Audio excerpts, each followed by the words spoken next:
Well, good afternoon, brethren. It's good to be with you.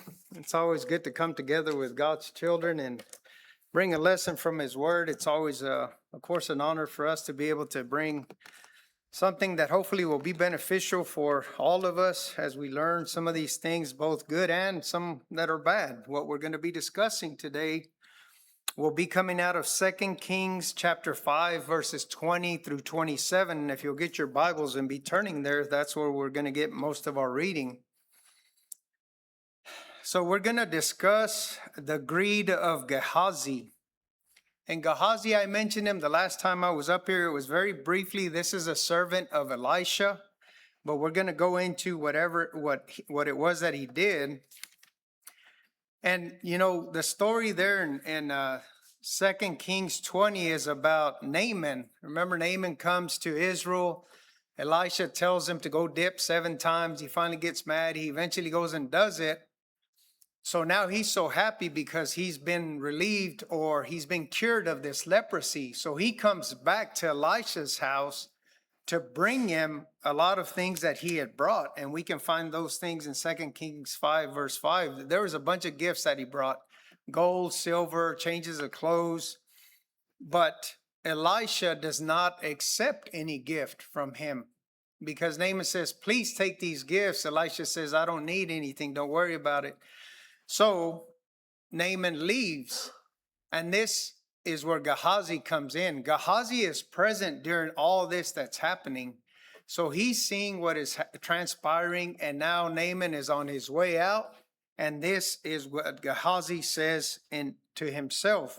And that's where we'll get our reading, chapter 5, verse 20 through 27. It says, but Gehazi, the servant of Elijah, the man of God, thought, behold, my master has spared this Naaman the Aramean by not receiving from his hand what he brought. As the Lord lives, I will run after him and take something from him. So Gehazi pursued Naaman. When Naaman saw one running after him, he came down from his chariot to meet him and said, is all well? He said, all is well. My master has sent me, saying, behold, just now 2 young men of the sons of the prophets have come to me from the hill country of Ephraim. Please give them a talent of silver and 2 changes of clothes. Naaman said, be pleased to take 2 talents. And he urged him and bound 2 talents of silver in 2 bags with 2 changes of clothes and gave them to 2 of his servants, and they carried them before him. When he came to the hill, he took them from their hand and deposited them in the house, and he sent them away, and they departed. But he, talking about Gehazi, but he went in and stood before his master. And Elisha said to him, where have you been, Gehazi? And he said, your servant went nowhere. Then he said to him, did not my heart go with you when the man turned from his chariot to meet you? Is it a time to receive money and to receive clothes and olive groves and vineyards and sheep and oxen and male and female servants? Therefore, the leprosy of Naaman shall cling to you and to your descendants forever. So he went out from his presence, a leper as white as snow. So that is what we'll be studying, is this greed of Gehazi. And as we examine this account and its consequences, one of the things that we should leave after we understand what's happening here is how there is a big danger in covetousness. And greed will always lead to compounding sins such as he did here. He's lying, he's manipulating. And the reality of it is that it's all sin, whether it appears in a small way or in a large way, but it does carry major consequences. So I want to look at the contrast between Gehazi and other servants of God who faced financial hardship but responded faithfully, because we know Elijah was going and doing a lot of miracles. But I want to quickly just look over on the other page, 2 Kings 6, verses 5 and 6, we'll read there. This is where they ran out of space, the sons of the prophets, and they needed to build something bigger. But anyways, they're there cutting down these trees. And in verse 5, it says, but as one was felling a beam, this is a man chopping down a tree or fixing a piece of wood, the axe fell into the water, and he cried out and said, alas, my master, looking at Elijah, for it was borrowed. Then the man of God said to him, where did it fall? And where he showed him, and when he had showed him the place, he cut off a stick and threw it in there and made the iron float. So this man then grabs the axe head and pulls it back out. But you can see that he was distressed. He's thinking, hey, I borrowed this axe head and now I don't even have money to pay this back. So we know that he panicked, but he appealed to Elijah for help. And when Elijah caused that iron head to float, this brought some relief to the man and was able to return it to its owner. So the point here is that this man, though poor, did not resort to dishonesty to solve his problem, as we will see as Gehazi did. He sought God's help through his prophet. And we also mentioned, remember the widow's oil, when there was a creditor coming to take their sons as slaves, but she went to Elisha and said, can you help me? Again, knowing that Elisha could provide through God something that would help her. And of course, the oil helped her and her sons. So we have these two examples that set the stage for Gehazi's story, which of course is completely, there's a big contrast between the two of how Gehazi handles this and how these two handled their predicament. And we know that Gehazi was not in financial crisis. He just simply saw an opportunity to enrich himself, and he just went and seized it. He didn't need nothing. He was with Elisha. Elisha took care of him. So our Gehazi here received a lot more than he expected. There where we read in 2 Kings 5:20, with Gehazi's reasoning after Elijah refused Naaman's payment, the text tells us that Gehazi said to himself, look, my master has spared Naaman the Syrian while not receiving from his hand what he brought. But as the Lord lives, I will run after him and take something from him. So what do we see here, right? Gehazi believed that Elisha and he should have received something from Naaman.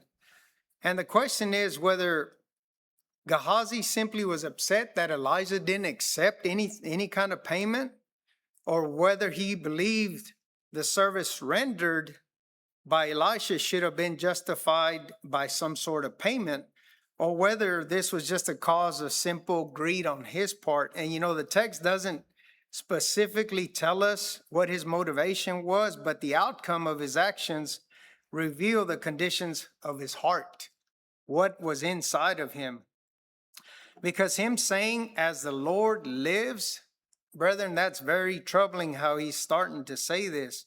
He used the name of God to reinforce his own greedy intent, giving a religious pretext to a sinful intention. So we see that he presents the lie and he receives the payment in verse 21. When Gehazi chased down Naaman and Naaman saw him running, you know, Naaman got off, and to meet him, this was a gesture on Naaman's part of respect, because this is a man of God's servant. So then we see Gehazi telling a very carefully constructed lie. I'm sure that when he was on his way to chase after him, he was thinking about all this. But he claimed that Elisha had sent him and told him that 2 young men from the sons of the prophets had just arrived and that he was requesting some talents and some changes of garments. So this lie is significant for 3 reasons, right? First, Gehazi used the name and authority of his master, Elisha, to give credibility to what he was about to deceive him over. The second thing he did, he used a genuine need for the sons of the prophets, because those men typically did not have a lot of money. So, you know, that manipulated Naaman's generosity. He was like, okay, I know that they need something. I'm willing to give it to them. And the third thing was, this was a religious cover to for that covered the lie. It did present a deception as an act of love or charity for God's servants, when in reality it was an act of personal greed. This is something serious that Gehazi is taking here. And we see how Naaman responded, right? He responded with generosity. He probably would have given him more. He just got healed of leprosy. But, he urged Gehazi to take 2 talents of silver instead of 1. He gave him double what he had asked for. And he also provides Gehazi 2 men to carry those packs back to his house. And, when we think about 2 talents, in today's money, that's about $180,000. I mean, that's a big amount of silver that he gave him.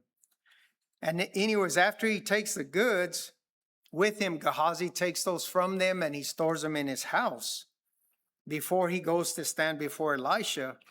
So now Elisha confronts Gehazi, right? Gehazi comes and stands before him. And it says there in verse 25, Elijah just asked a simple question. Where did you go, Gehazi? And the question was not asked out of ignorance or that Elisha did not know what had happened. Elisha, remember, he's a prophet. He already knew what was happening. He knew that Gehazi had already gone to go get this, but this was an opportunity for Gehazi to come clean, to confess what he had done and maybe seek some mercy from Elisha. But Gehazi's response just made this even worse. He tells him straight to his face, your servant did not go anywhere. So we see that he had lied already to Naaman, and now he's lying directly to the prophet of God. So one lie was used to cover the other lie. This is a pattern that is common in human beings. We sometimes will do this. Elisha then revealed that he knew everything. He told him, did not my heart go with you when the man turned back from his chariot to meet you? I mean, at this point, Gehazi's like, wow, he knows everything. But Elisha then says, is it time to receive money, clothing, groves, vineyards, sheep, oxen, male and female servants? And, on Elisha, this is a rhetorical question. Of course, he knows the question is that I know what you're thinking. I know what you want. These are ambitions that Gehazi has aside of the silver and the garments. He obviously was dreaming of wealth, of property, livestock, servants. And Elisha exposed not only the act, but the heart behind it. The consequences were devastating. He tells him in verse 27, therefore the leprosy of Naaman shall cling to you and your descendants forever. When you think about descendants forever, this is his kids' kids. I mean, they're all going to have this devastating problem of this leprosy. And it says there, Gehazi went out from Elijah's presence as a leper, white as snow. So for you and I, what is it that we can learn from Gehazi's failures? Well, number one of the things is that greed leads to other sins. The most obvious lesson from this account is that greed is never an isolated sin. It stems from covetousness, and we know that covetousness is sinful. Even in the Old Testament, the 10 Commandments explicitly forbids covetousness. Jesus also warned that one's life does not consist in the abundance of the things that he possesses, Luke 12 and verse 15.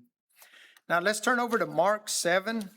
Mark 7, verse 21 through 22. 21 through 23.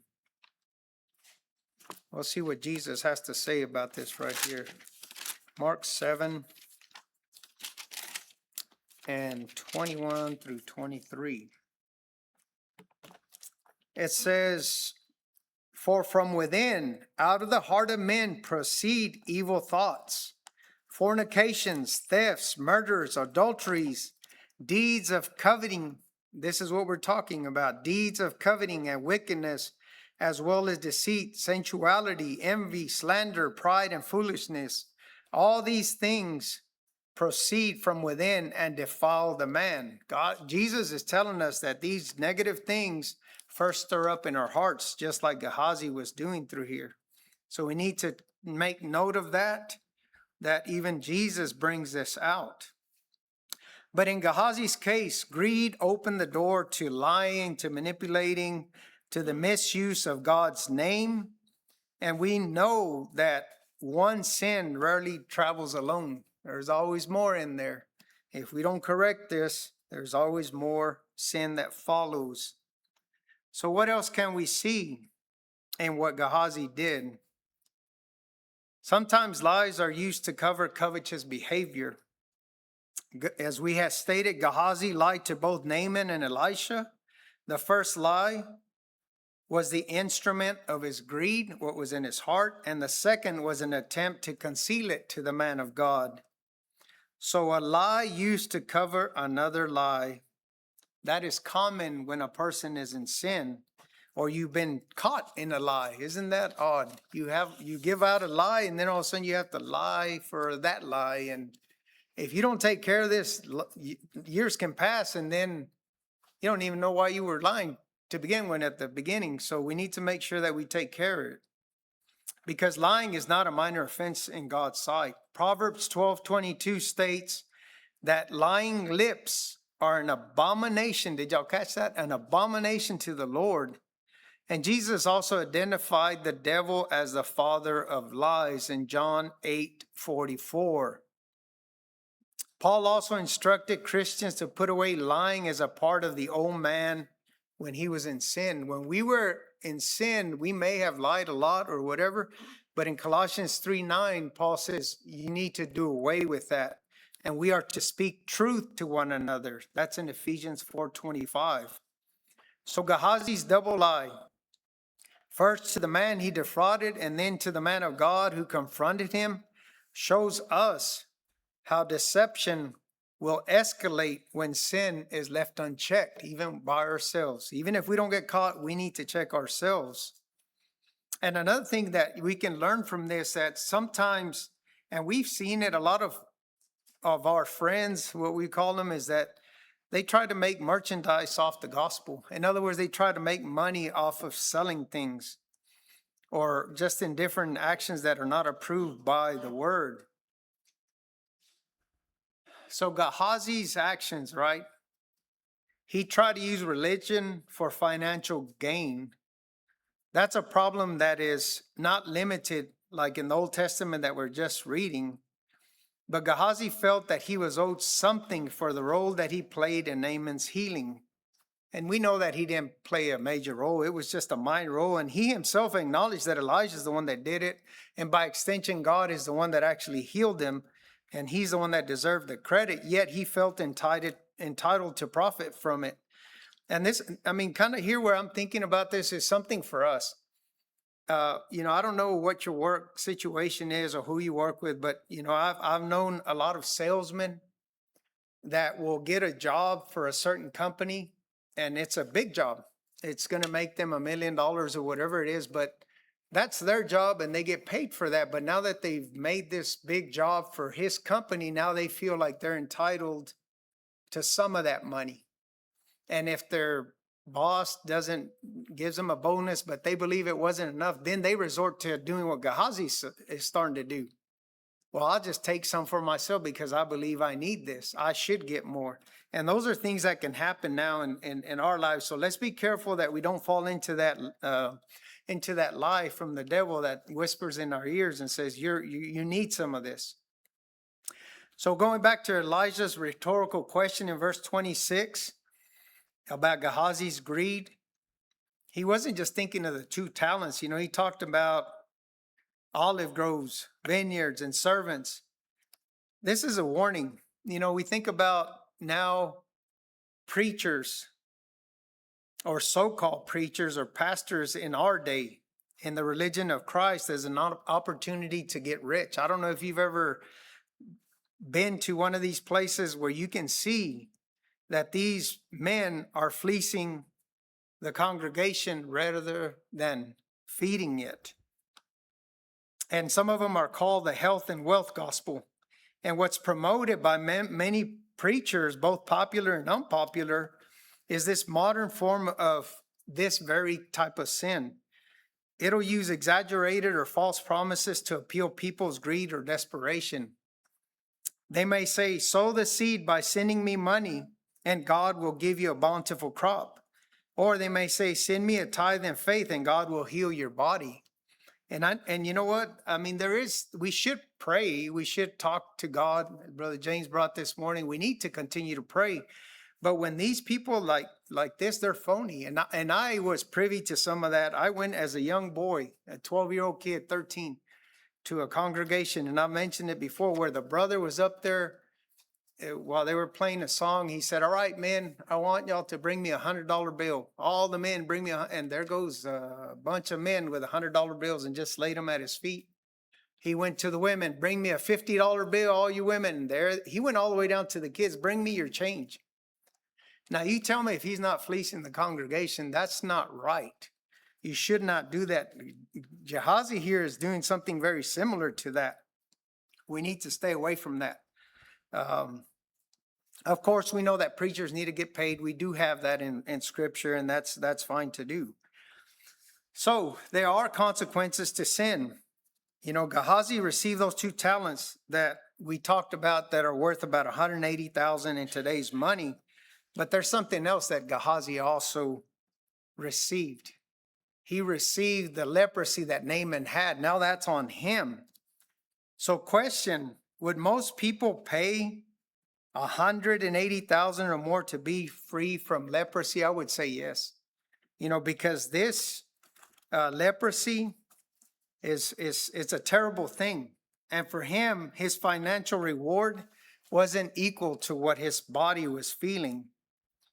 And that's the thing about nature of sin. It promises a lot of gain, but it usually delivers a lot of loss. And for Gehazi, the disease that caused him all that physical suffering. And not only that, think about if you read the Old Testament, studied a lot of that, when a person had leprosy, they couldn't be within the city. They had to be out, I don't know how many feet or how many lengths that they had to be. They just could not associate with anybody in the city. So that's being by themselves. And this is what Gehazi got for himself. So the impact of a servant's sin on the Lord's cause too is something that we need to think about. So think about Gehazi. His conduct reflected poorly not only on himself because of what he did, but also on God. Not that God is at fault or anything, but even on Elijah and on the sons of the prophets whose needs he exploited trying to get this money. Because if somebody heard about what Gehazi had done and that had gone through, they may think, well, that must be a false prophet. If they're trying to get money for what they're doing, there's something fake about them. What I'm trying to get at is that for us, that when we sin, it affects the whole congregation. It affects the way people see us, both in the church and outside of the church. So we need to guard what we do and how we do it. Now, it's not to say that we don't sin. I mean, that's Romans 3:23, right? It's going to happen. But whenever it does happen, we come forward, we ask for forgiveness so that we can be washed of those sins. And then you explain to people why you've done what you've done, because that's the things that are required by God. So we see Gehazi, right, committing something terrible here. But as we close our Bibles on this lesson, the story is tragic of Gehazi, and it should leave something sober for us to look at. And one of those things that we can be physically close to the presence of God, being in this room, but yet still be miles away from God's heart. Gehazi walked with Elisha, and I can't remember how many years. I mean, Gehazi was there. He witnessed the Shunammite's son being revived. In fact, when he died, that boy, Elisha sent Gehazi with his staff and told him, go back to the boy and lay it on his chest to see if he revives. And he didn't, but Elisha had to go over there and revive this little boy. But Gehazi was there. He also saw blind eyes opened. He saw the oil. I mean, he was with him all this time. So he witnessed the power that Elisha had through God. Yet he allowed a hidden spark of greed to burn down his entire legacy. That all came from his heart. Gehazi thought he was only taking a few bags of silver and some nice clothes, but he didn't realize that he was trading his health, his future, and his calling for things that moth and rust destroy. The Bible is very clear on that. He ran after worldly wealth, but he only ended up with a disease. And brethren, we need to remember that the enemy will whisper in our ears. Satan is a liar. He'll tell us, hey, nobody will ever know. You deserve this, as we talked about an employee to an employer. Just a little compromise won't hurt. But you know what? I think the Bible does tell us that every secret sin never stays a secret. And anytime we compromise, it's always going to cost us more than we're willing to pay. A lie upon a lie does not solve anything. But the good thing is that we don't need to stay there. You know, our story doesn't have to end like Gehazi's.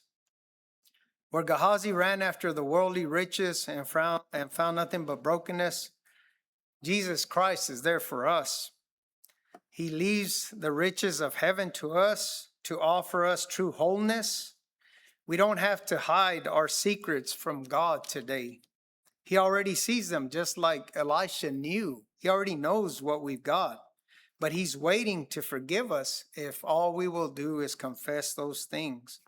So we need to stop chasing what is temporary and start resting on what is eternal. So what is the cure for greed and covetousness? And I smiled this morning because Ephraim read this in his Bible class. Let's turn to Hebrews 13. Hebrews 13 verses 5 and 6.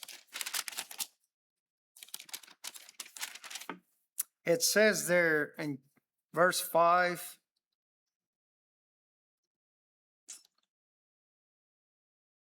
make sure that your character is free from the love of money, being content with what you have, for he himself has said, I will never desert you, nor will I ever forsake you. So that we may confidently say, the Lord is my helper, I will not be afraid. What can man do to me? There's a couple of things you see in there, right? It says to be content with what you have. God blesses everybody, but sometimes some men, some women are blessed with more money than others, and that's okay.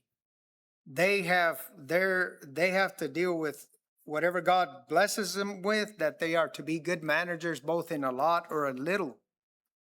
And the one thing that we see here that God says, I will never desert you, nor will I ever forsake you. That should bring peace to our hearts. When negative things start coming down, or we start thinking of sin, let's remember this right here. And let's be content with what God has given us, because in the end, God will always take care of us. And maybe not materially, but at the end, he will tell us to come in, good and faithful servant, enter into thy kingdom. That's something that I hope that we all remember from this lesson, is there's a negative thing here, but that it should be positive for us to learn from. So let's not be like Gehazi, and try to go after those riches that are not doing us any good. Brethren, if there's anybody here that needs to ask for forgiveness for sin, you can come forward. We can pray with and for you. If you just need prayers for strength, life can take us down sometimes. We just need to be uplifted. You can do that also. And if there's somebody here that has not taken the Lord on baptism, that is also offered to you at this time. We ask that you would come and let that need be known as we stand and sing the selected song.